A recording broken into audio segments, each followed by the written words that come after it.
Dans cette petite histoire saccadée du roman libertin, voici Andrea de Nercia, auteur de plusieurs romans érotiques dont Félicia ou Meffreden, dont il sera question ici. Mais avant cela, disons quelque chose de général. Le roman libertin, s'il peut être enfermé dans un genre, peut tout à fait en être retiré.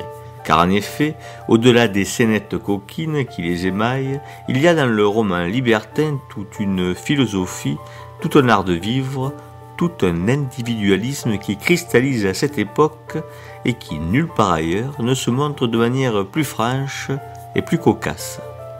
Roman écrit à la première personne, Félicia ou Meffreden sont les mémoires déliées d'une jeune femme portée sur les plaisirs qui raconte sa destinée amoureuse. Abandonnée dans son enfance, elle est adoptée par Silvina et Silvino qui vont l'élever dans une atmosphère libertine. Dépucelée par le chevalier d'Aiglemont, elle sera successivement la maîtresse, souvent entretenue, de nombreux personnages de la bonne société. Un évêque, Sir Sidney, le jeune Montrose. Au début de l'ouvrage, elle se dit trop modeste pour dire d'elle-même un bien infini, mais consent à se trouver la taille svelte d'une belle Anglaise, toutes les grâces d'une jolie Française, le maintien noble d'une princesse espagnole et les allures agaçantes d'une beauté de Florence. Ah, les Italiennes, déjà.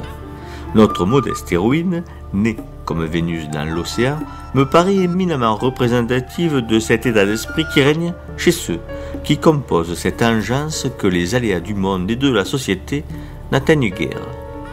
La Pompadour, en son temps, l'avait si bien formulée lorsqu'elle avait lancé, lors d'une de ces innombrables fêtes qu'elle donnait dans ses châteaux, après nous, le déluge. Et c'est bien là la même impression qui nous saisit à la lecture des premières pages de ce roman. Roman d'initiation, tel que le présente l'héroïne, qui en est aussi l'auteur selon le dispositif narratif de Nercia, on y découvrira notre Félicia, surprenant par le trou de la serrure, sa tante adoptive, en pourparlers très rapprochés, avec un homme qui aurait dû se tenir à distance. Nécessitant des éclaircissements relativement à ce à quoi elle venait d'assister, elle se confia à Belval, son professeur de danse. Joli. Il était, dites-vous, à genoux, comme voilà. Précisément, madame votre tante assise, voilà comme elle était. Et je m'assis. Bon, et vous? Dites qu'il avait la main? Là? Sur sa gorge? Le fripon? Oui, mais monsieur Belval, cette imitation n'est peut-être pas nécessaire. Bon, vous n'y pensez pas. Rien de plus innocent. Et l'autre main du docteur? Ici? Ah, Belval, causez-vous.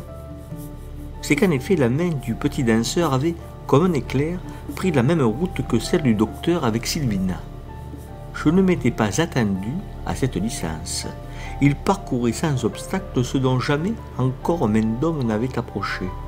Je me préparais à quereller, mais la bouche de l'adroit libertin mura brusquement la mienne.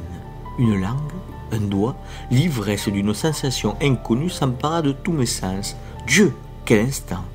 Et de quel autre il allait être suivi si la sonnette de ma tante, oh, Belval, à l'instant, debout et rajusté, fut obligé de me pousser plusieurs fois pour me rappeler à moi-même. Je commençais à me nuer, mais mes jambes tremblaient sous le poids de mon corps abandonné de ses esprits. Un rouge foncé colorait mon visage. Félicia ou Meffreden est en vente libre, vous pouvez le télécharger sur internet. Bonne lecture.